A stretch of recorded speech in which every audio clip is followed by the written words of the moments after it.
মাদক বিস্তার নিয়ে কথা হলো, আরেকটি বিষয় হচ্ছে মুদ্রা পাচার নিয়ে অনেক আলোচনা হয়। মুদ্রা পাচার রোধেও সেটি কাস্টমস যথেষ্ট ভূমিকা পালন করছে, সেটি আসলে কি একটু বিস্তারিত বলবেন আমাদেরকে? আমাদের দেশে আপনি জানেন বাংলাদেশ ব্যাংক 5,000 থেকে 12,000 ডলার পর্যন্ত কেউ যদি বিদেশে যায় সাথে করে নিয়ে যেতে পারে ঘোষণা দিয়ে। তো এর বাইরে সে নিতে পারে না। তো তাহলে এর বাইরে যদি কেউ নিতে চায় তাহলে কিন্তু সেক্ষেত্রে কোথা দিয়ে নেয়, হয় এয়ারপোর্ট দিয়ে নিবে অথবা এলসি স্টেশন বা কোনো কাস্টম স্টেশন দিয়ে নিবে। তো সেই জন্য কাস্টমস এখানে মানে এইটা নিরাপত্তা দিয়ে থাকে এবং কেউ যাতে না নিতে পারে। সাম্প্রতিক সময়ে কাস্টমসের অনেকগুলো ইন্টারসেপশন আছে এই ক্ষেত্রে, তাদের যাওয়ার ক্ষেত্রে অনেকগুলো টাকা কিংবা ডলার অথবা বিভিন্ন দেশের মুদ্রা হতে পারে, সে যে দেশে যাচ্ছে সে দেশের মুদ্রা। এই মুদ্রা কিন্তু আমাদের আপনি দেখবেন ঢাকা এয়ারপোর্টে অনেকগুলো ইন্টারসেপশন হয়েছে। তো এইটা তো সেই কারণে কাস্টমস এখানে কিন্তু খুবই মানে আমি বলবো যে আন্তরিকতার সাথে এই কাজগুলো করে যাচ্ছে।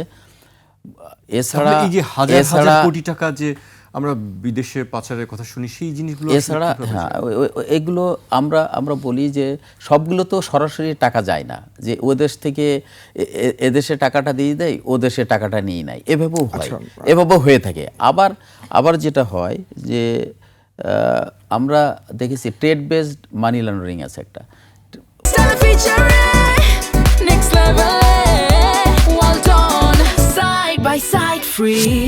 পণ্যের মূল্য ঘোষণা অনেক বেশি দিয়ে মেশিনারি বা অন্য মূলধনী যন্ত্রপাতি বা এই ধরনের আইটেম যদি বেশি ঘোষণা দিয়ে পণ্য ঘোষণা দিল, কিন্তু এখানে ঘোষণা দিয়ে ট্যাক্স দিল 1% ট্যাক্স বা ট্যাক্স দিল, কিন্তু আসলে ওই পণ্যের মূল্য ওটা না। ওই পণ্যের মূল্য ধরেন $10 পার কেজি, কিন্তু ঘোষণা দিল $100 পার কেজি, ফলে $90 পার কেজির সমপরিমাণ টাকা সে বিদেশে পাচার করতে পারছে। এইভাবে সেটা মানে আমাদের ব্যাংকের চ্যানেলে এটা পাঠাতে পারছে। কিন্তু এই বিষয়গুলো আমরা এখন দেখছি। আমরা অনেকগুলো কেস অলরেডি এইভাবে মানি লন্ডারিংয়ের কেস আমাদের কাস্টমস একটা কর্তৃপক্ষ বাংলাদেশ ব্যাংকের BFIU রেগুলারলি কাজ করে যাচ্ছে, দুদো কাজ করে যাচ্ছে, CID কাজ করে যাচ্ছে। তো আমাদের CIC আছে, আমাদের কাস্টমসের ক্ষেত্রে ইন্টেলিজেন্স আছে, কাস্টমস ইন্টেলিজেন্স। তারা ইতিমধ্যেই 115টার মতো কেস তারা ডিটেক্ট করে তারা মামলা দায়ের করেছে। আরও কেস আমাদের চলছে এই ধরনের ট্রেড বেসড মানি লন্ডারিংগুলো। কোথাও যদি মনে হয় যে আসলে ঘোষণাটা এই ছিল না, ঘোষণা আরও মানে কম হওয়ার কথা ছিল কিন্তু বেশি দিনই মালামাল এনেছে, সেগুলো তদন্ত প্রক্রিয়াধীন।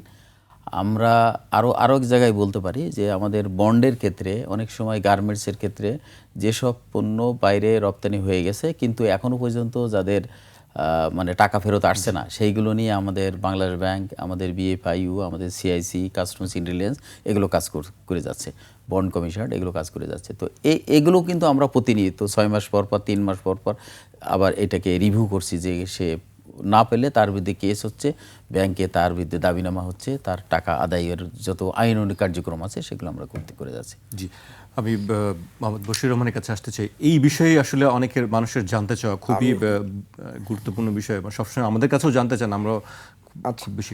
আপনি একটু বলবেন যে আসলে এই ঘটনাগুলো কিভাবে ঘটে এবং কিভাবে এটা আসলে পুরো বিষয়টিকে আগে প্রথমে আপনাদেরকে একটু বিষয় ক্লিয়ার করি। সেটা হচ্ছিল মানি লন্ডারিংটা আসলে দুভাবে হয়।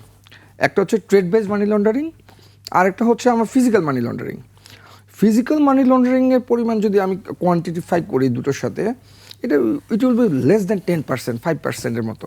কারণ এটা হলো সাধারণত অনেক সময় আমাদের দেশ থেকে মানে ডিক্লারেশন ব্যতি রেখে বিদেশে যদি বৈদেশিক মুদ্রা নিয়ে যেতে কেউ চায় যেটা ডিক্লারেশন করেনি, এ ধরনের মানি লন্ডারিংকে আমরা প্রতিনিয়তই এয়ারপোর্টে ইন্টারসেপ্ট করা হচ্ছে। একটা গুরুত্বপূর্ণ বিষয় হচ্ছে অনেক সময় কিন্তু দেখা যায় কোনো যাত্রী এসেছেন, ওনার কাছে অন্য কোনো দেশের আন্তর্জাতিক মুদ্রার নকলটা আছে, যেটা কিন্তু ওই দেশের জন্য আপনি যেমন আমরা প্রচুর পরিমাণে দেখা গিয়েছে যে নকল ডলার আমরা কিন্তু এয়ারপোর্টে ডিটেক্ট করে কিন্তু ইন্টারসেপ্ট করি। এইটা হচ্ছিল আমার ফিজিক্যাল মানি লন্ডারিং। আর বেশিরভাগ যেটা 90%ই যেটা হচ্ছে সেটা ট্রেড বেস। এবং ট্রেড বেসের ক্ষেত্রে আসলে পুরো বিষয়টা হচ্ছিল দুটো জায়গায় এটা হয়। আমরা সবাই জানি একটি হচ্ছে আমাদের ক্যাপিটাল মেশিনারিজ যেটা, সেটা কিন্তু আমাদের ডিউটির অনেক ছাড় দেওয়া আছে, যেহেতু ইনভেস্টমেন্টকে প্রমোট করা হয়েছে। কিন্তু কনজিউমেবলসের ক্ষেত্রে সাধারণত দেখা যায় যে আমার ডিউটিটা বেশি। অধিকাংশ সময় দেখা যায় যে মানে আসলে এখানে নৈতিকতার কিছু বিষয় আছে, যে আমদানি করার সময় আমি যদি যেটা ডিউটি কম সেইটাকে আমি খরচটা বেশি দেখিয়ে রাখি, তখন দেখা যায় যে আমার কনজিউমেবলসের ক্ষেত্রে আসলে যেটার উপরে ডিউটি আছে সেটার অনেক কম মূল্য হয়। এটাকে প্রাথমিকভাবে যদি বলেন, এইটা আসলে এককভাবে কাস্টমসের সরাসরি কাজ করার সুযোগ নেই। এর জন্য এটি একটি আন্তর্জাতিক বিষয়, কিন্তু সারা পৃথিবীতেই কিন্তু এই প্রবলেমটা ব্যাপক হারে দেখা দিচ্ছে। এইটার কারণে এখন প্রতিটি দেশের কেন্দ্রীয় ব্যাংক এবং কমার্শিয়াল ব্যাংক, যেখানে হচ্ছে প্রাথমিকভাবে প্রথমে এলসিটা ওপেন করা হয়, সেখান থেকে এটা প্রাথমিক উৎপত্তি। তার পরবর্তীতে হয়তো আমদানি অথবা রপ্তানি করার সময় ফিজিক্যালি তখন কাস্টমসের কাছে বিষয়টা আসে। অর্থাৎ এইখানে ট্রান্সফার প্রাইসিং এবং দুটো দেশের ইনফরমেশনগুলো যত ফ্রিকুয়েন্টলি এক্সচেঞ্জ হবে, এবং দেশের ভিতরেও বিভিন্ন কমার্শিয়াল ব্যাংকের তথ্যগুলো যখন যত বেশি কাস্টমসের কাছে অ্যাভেলেবেল হবে, তত বেশি কিন্তু এগুলো ডিটেক্ট করা সহজ হবে। আপনি জেনে খুব খুশি হবেন, এই মাস থেকে আমাদের কিন্তু এই প্রথম স্বাধীনতা পরে এত বছর পরে বাংলাদেশ ব্যাংক থেকে কিন্তু সকল ধরনের, আমাদের আগের এলসির তথ্যটা শুধু আসতো, এখন কিন্তু আমাদের ইনভয়েসের তথ্য, অর্থাৎ প্রত্যেক আমদানি রপ্তানি করার সময় যে ইনভয়েসটা হয়েছে সেটা কিন্তু কাস্টমসের সিস্টেমে অটোমেটিক আসবে। এই মাস থেকে এটা চালু হয়েছে, এবং আমাদের আমরা স্বপ্ন দেখি এবং আমাদের কার্যক্রম চলমান আছে। হয়তো এটা ডিটেল প্যাকিং লিস্টগুলো হয়তো নেক্সট কিছুদিনের মধ্যে চলে আসবে। জি।